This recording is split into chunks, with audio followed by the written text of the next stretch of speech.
Hello, everybody. Welcome to the Raw podcast brought to you by the Sunderland Echo. James and Joe here today. We are smack bang in the middle of an international break before Sunderland play Plymouth on Saturday, but there's still been some talking points that have cropped up. The main talking point last week, Joe, was that Patrick Roberts has signed a new contract at the club until 2026, option for another year as well. Of all the sort of ongoing sagas at Sunderland, if you want to call them that, Patrick Roberts was the sort of the most urgent, perhaps next to Jack Clarke and what's going to happen with him in January. But really pleasing from a fan's point of view to get that done. Yeah, it was a good piece of business from Sunderland to get that done. As you say, that was probably the most pressing one of all the players that were out of contracts coming into the summer. We knew that Roberts had been in talks with Sunderland. We knew, obviously, as well that bid had come in from Southampton on transfer deadline day, on the final few days of the transfer window. So there was interest from elsewhere, with clubs obviously aware that Roberts was into the final 12 months of his contract. So it was important to get that one done. He remains a key player to this Sunderland side. I think he started like the last 8 games after he's come back from a hamstring injury. And although he's still waiting for that first goal this season, he does remain a very important player in this Sunderland side, with him on one side and Jack Clarke on the other side. And Sunderland in recent transfer windows or in recent years have been very good at tying kind of key players down to long-term contracts. We've seen that as well over the last few months with people like Anthony Patterson, Dennis Sirkin, Try Hume, a lot of them signing longer-term deals. So good to get Roberts tied down as well. And as you say, 3 years until 2026 with that extra year option. Still fairly young as well, 26 years old, coming into his prime, but he's been around for a long time. Patrick Roberts burst onto the scene around 2014 with Fulham, obviously went to Manchester City, Celtic, then he sort of lost his way a little bit and was at Girona in La Liga, Norwich City, Middlesbrough, Derby. He went to France for a bit. He's really found a home at Sunderland, Joe, and it's been his most productive stint, really, other than his Celtic jaunt about a decade ago now, that is really. But it's telling, isn't it, that he's sort of decided to commit his future to Sunderland in terms of, you know, how much he enjoys it here, how much of an attractive proposition the club are, how good they are with these types of players. You know, him and Mowbray, by all accounts, you know, very close. Mowbray thinks the world of him. And I guess it's symbolic as well that players of Patrick Roberts' talent really find a home at Sunderland, where perhaps, you know, at previous clubs and previous players as well, they've gone awry a little bit, but Sunderland now seems like a really good destination for these players. I think that's the thing, isn't it? You've mentioned a lot of the clubs there that he's been at, and he's not really played when he's been out on loan. He obviously had that big move to Manchester City early in his career, and then he's been loaned out and had a few injuries as well and not really got that run of games. Whereas now at Sunderland last season and this season, he is a regular starter in this team. Tony Mowbray really likes him, speaks very highly of him. Roberts speaks very highly of Tony Mowbray, and Mowbray is a manager that, speaking to Dan Neil a few weeks ago, that he encourages the attacking players to express themselves, to get on the ball and to do what they are good at. And Roberts has clearly been allowed to do that in this Sunderland side. Clearly, he will admit as well that he does need to add some end product to his game this season, because he is still awaiting that first goal. You look at what Jack Clarke's done on the other side. He's already on 9 championship goals. I know a few of them have been penalties, but he has won a lot of those penalties. Robert's still waiting for that first goal, and he knows that he's still yet to get on the score sheet, and he will want to put that right in the next few weeks. But as you say, he's now at a club where he is playing regularly, at a club in front of 40,000 fans at the Stadium of Light when Sunderland are at home, and he's really enjoying his time here. And I think that's one of the main reasons why he signed the contract. There was interest from elsewhere, Southampton the most obvious one, but he's at a club now where he is playing regularly. He can get his head down, he's enjoying his football, he's playing under a manager that trusts him, that likes him, and they were big factors in him deciding to sign the new contract.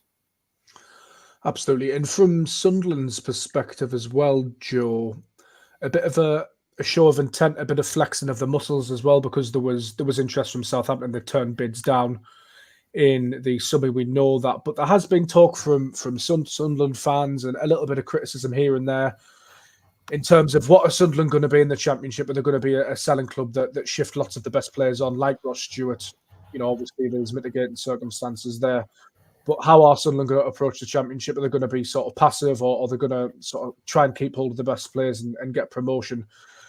And judging by how this Roberts situation has developed, Sunderland want to keep hold of many of the top stars unless, crazy money comes in. And they also want to protect themselves in terms of long contracts and reward the players for good performances as well. So that's a positive.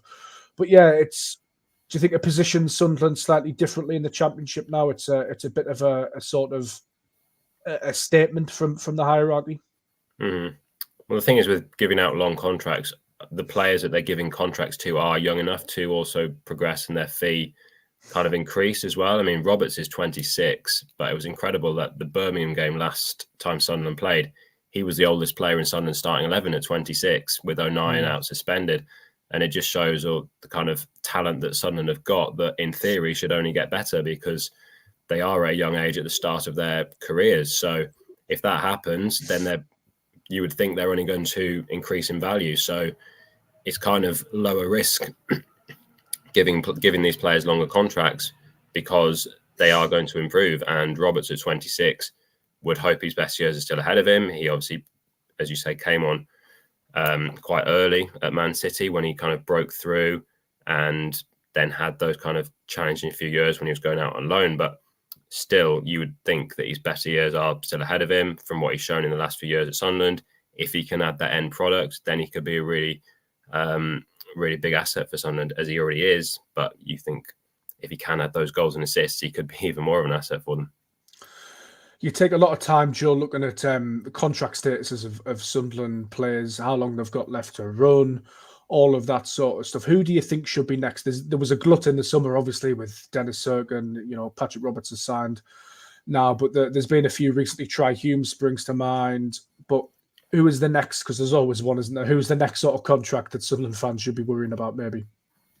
Well, looking at the players out of contract this summer now, you've got Alex Pritchard, who Mowbray even admitted in the summer that he probably expected him to leave in the summer. I think he'd probably go in January, Yeah, well, that's a possibility, isn't it? With his contract up next summer, he's not a regular in the first team now, although he has made quite a few appearances. I think he's only made 4 starts out of 16 games for Sunderland in the league this season. So he's a player that,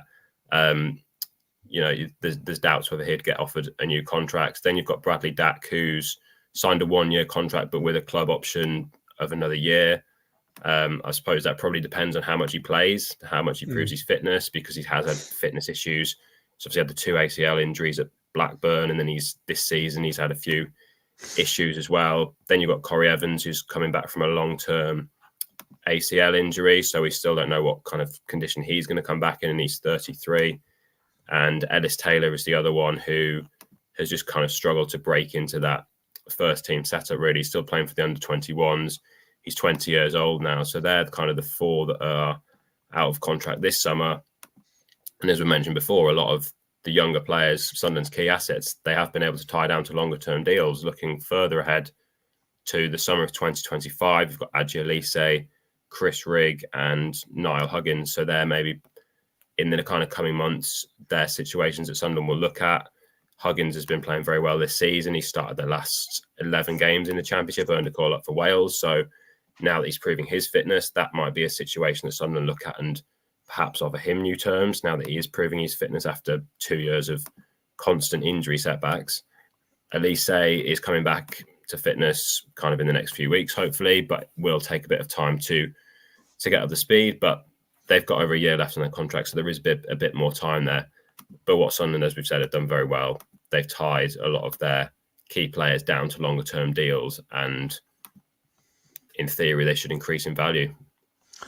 Indeed, and I guess there's no rush with Jack Clarke because it's 2027 his contract runs out, isn't it? But is that one you'd be wanting to sort of get sorted and get looked at again, just given the transfer interest? As I say, there's no sort of massive blind panic because he has got a significant amount of time left on his contract. But I remember we sort of said that about Stewart in the beginning, and then it all started to unravel, and Sunderland, ultimately had to sell him. Perhaps, with Jack Clark that it'll be impossible not to sell at some point because he's so good, unless he can progress at the same rate as Sunderland, which we don't know. But that's perhaps one as well, Joe, that Sunderland will be talking to Clark about.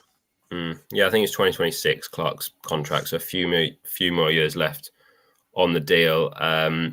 It's interesting because Ross Stewart was kind of the first kind of high-profile player that Sunderland ended up selling. He was obviously just coming into the final year of his contract, and he was the first one. But Sunderland had already played kind of the majority of last season without Stewart anyway, so they'd kind of already adapted to playing without that centre forward to lead the line. As good as Stewart was last season when he did play, they'd almost kind of got used to playing without him. So that almost kind of seemed like they weren't losing a kind of as key a player in their starting 11. Obviously, Clark, if they were to lose him, would be a big loss. We've heard kind of from Mowbray and from other people that Clark is settled at Sunderland. He's not been pushing for a move away, even when those offers were coming in the summer.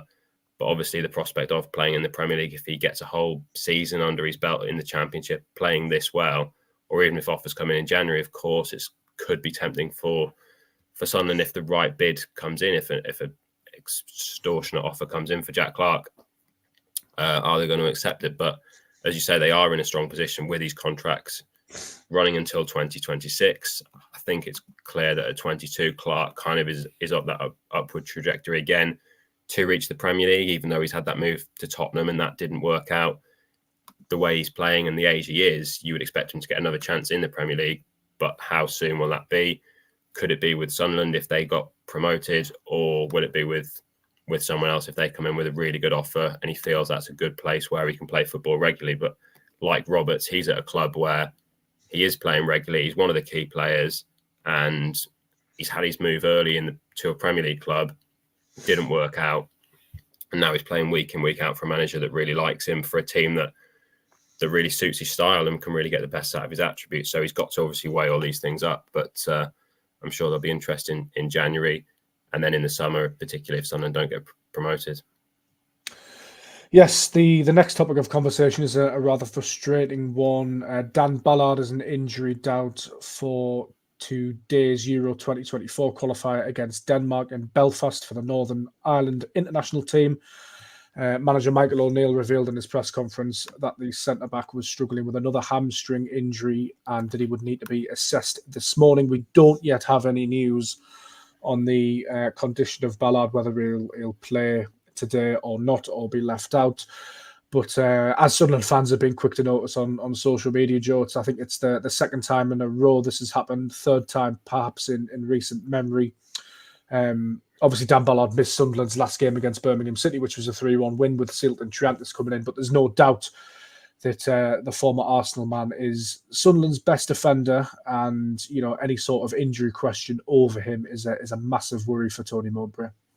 Yeah, as you say, it's not the first time that he's been injured when he's been away playing for Northern Ireland. As it seems every international break he seems to pick up a knock or a hamstring injury or something. So hopefully it's not too serious, because he is, as you say, a key player for Sunderland. Obviously he did miss the last game. Him and O'Nien and Sealt and Trantis came in and kind of grew into the game. I thought they were a bit shaky early on, but grew into the game.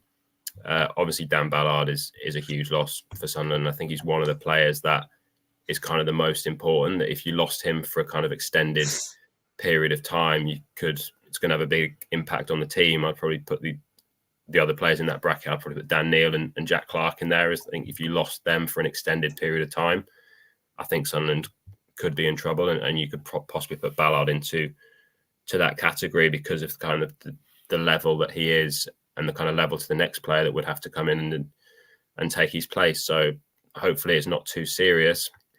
I think he's been very good this season. He's even been able to pose a threat in the opposition's box by scoring 2 goals, and that's something that Sunderland have been working on to try and be more effective from set pieces. And at both ends, Ballard's kind of presence in the air aerially to defend set pieces, which we've seen Sunderland have struggled with over the past kind of couple of seasons, particularly towards the end of last season, where they had those injuries when Ballard was out, when Danny Bart was out. So he does provide a real asset in both boxes, and obviously would be a big loss if he is ruled out.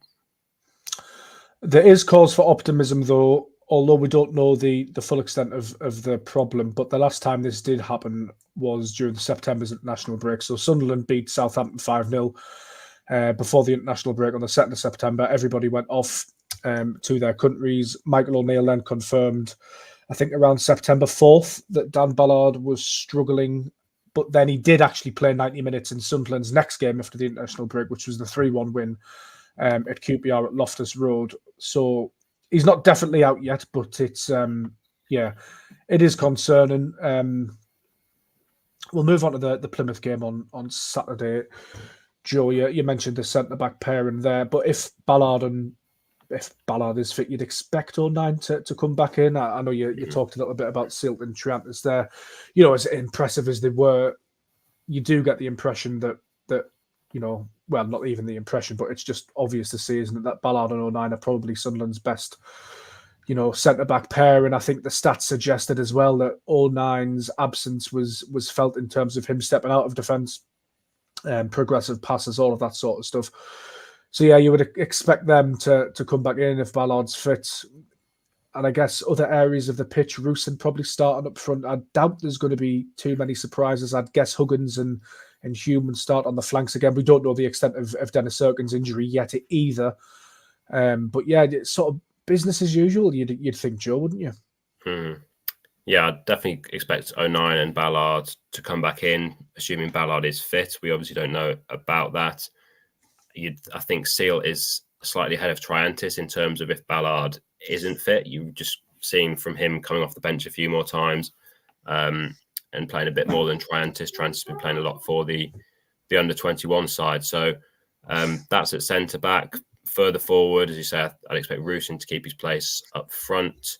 We don't know the extent of the injury of Dennis Serkin's injury, but Niall Huggins has been playing very well this season. He started the last 11 games, so no real concern to rush Serkin into that position if he's not ready. As you say, we don't know the extent of that, whether he's going to be ruled out. And I think the other position is kind of that number 10 position. I think Bellingham, Mowbray's been hinting for a few weeks that he'd like to give Bellingham a rest. He started every championship fixture this season, still only 18 as well, and he pulled out of the England under-19 squad.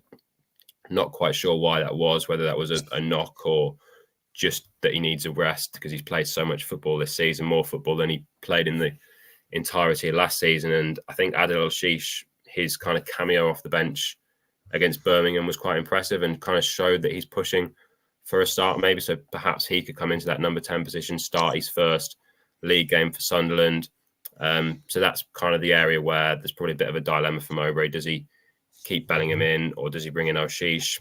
Apart from that, I'd expect kind of a similar side to the one which played against Birmingham last time out.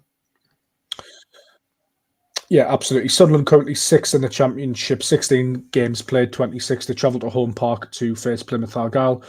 Newly promoted Plymouth Argyle, who are 19th on 16 points, 10 points between the sides. But Joe, it's a cliche in football, isn't it? But with it being such a long trip, with it being a game that Sunderland fans will rightly expect to win, although I don't think that's arrogance. It's just the sort of the form and the league positions would suggest that. That saying, if Sunderland are a bit complacent, it's one of those where it could be a little bit of a banana skin, because I actually think Plymouth play some decent football at times. They've got some good players, obviously on a bit of a roll coming up from last season. They've competed fairly well in the Championship. Fast forward to this campaign, and I just worry that it could be one of those that we think Sunderland can do well in, but perhaps it's one that comes back to bite us. I hope I'm wrong on that. Mm-hmm. Yeah, they've kind of gone for it, haven't they, since they've come up? From what I've seen from their results, they seem to score quite a lot of goals. Just looking at the league table now, they've scored 27 goals in 16 games, although I was reading earlier that their two strikers, Ryan Harding and Mustafa Bundu, have missed their last 2 games. So they've had a couple of issues there. Whether they'll be back for the Sunderland game, it's a sellout crowd as well at Home Park, it's set to be. So they'll be well up for the game. And especially if Ballard isn't fit, Sunderland could have a problem there with Plymouth trying to go for it. So, and it's a quick turnaround as well. There's quite a lot of games coming up after the international break. Sunderland at home to Huddersfield in the midweek after the Plymouth game. Then they've got a trip to Millwall. So the game's coming thick and fast straight after the break. And as we mentioned before, I think Sunderland's starting 11, if you put it all together, looks pretty strong. But with a couple of injuries, particularly kind of some of the players that I mentioned earlier, a Clark or a Neil or a Ballard, if one of them gets injured and is out for a sustained period of time, gaps could start to appear in the squad. So Sunderland have got to manage this kind of run quite carefully, building up to kind of the festive kind of fixtures as well, where there's going to be a lot of games.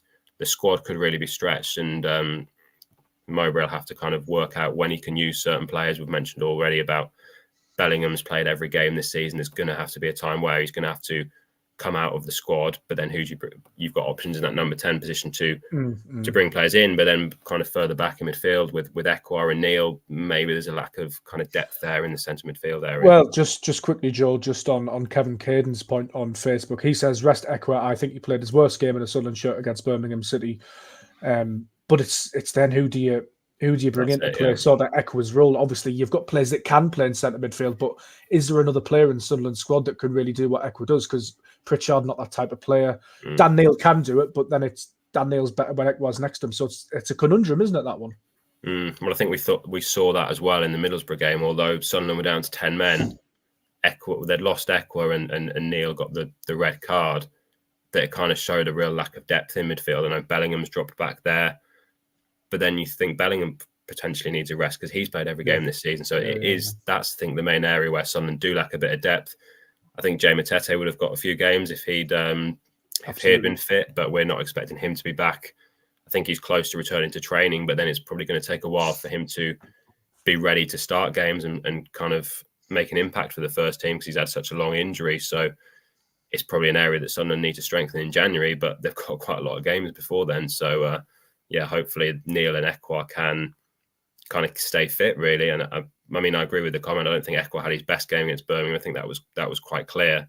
But it does just show what a kind of key player he has become that Sunderland are quite reliant on him now. Yes, absolutely. So it is Plymouth at home park next up for Sunderland on Saturday. We will have full coverage of that game and Tony Mowbray's press conference. Joe, will there be a pre-Plymouth podcast looking at them? Yeah, we'll try and get a pre-Plymouth podcast later this week, probably Friday, but we'll try and get that sorted. Happy day as well. You can keep across of all the build-up to the Plymouth game over at the Sunderland Echo website. Make sure to check our social media channels as well, Facebook, YouTube, Twitter, or X as it's now called. We're even on TikTok. And I think actually this podcast will be moving on to Freeview soon. So check out Shots TV and keep an eye on that. Once again, thank you very much for listening.